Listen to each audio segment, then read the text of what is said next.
Hi friends, welcome to cine family 2. ప్రముఖ G Telugu ఛానల్లో ప్రసారమవుతున్న super duper hit serial ప్రేమ ఎంత మధురం. ప్రేమ ఎంత మధురం సీరియల్ రోజు రోజుకి చాలా ఇంట్రెస్టింగ్గా, ఉత్కంఠభరితంగా నడుస్తూ ప్రేక్షకులను బాగా ఆకట్టుకుంటుంది. ఈ serial heroine Sriram Venkat and Varsha, Arya అను క్యారెక్టర్లో నటిస్తూ ఎంతో ఫేమస్ అయ్యారు. వీరిద్దరి జోడీకి కూడా చాలామంది ఫ్యాన్స్ ఉన్నారు. అయితే రీసెంట్గా ప్రేమ ఎంత మధురం సీరియల్ హీరోయిన్ ఆర్య అను షూటింగ్ లొకేషన్ లేటెస్ట్ ఫోటోస్ను షేర్ చేశారు.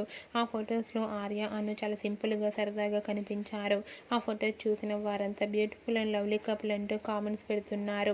మీకు కూడా ఆర్య అను షూటింగ్ లొకేషన్ లేటెస్ట్ ఫొటోస్ మీకు నచ్చినట్లయితే మీ అభిప్రాయాన్ని మీ కామెంట్ రూపంలో తెలియజేస్తూ లైక్ చేయండి, షేర్ చేయండి. మరిన్ని ఇంట్రెస్టింగ్ అండ్ లేటెస్ట్ అప్డేట్స్ కోసం మా సినీ ఫ్యామిలీ 2 ఛానల్ని సబ్స్క్రైబ్ చేసుకోండి.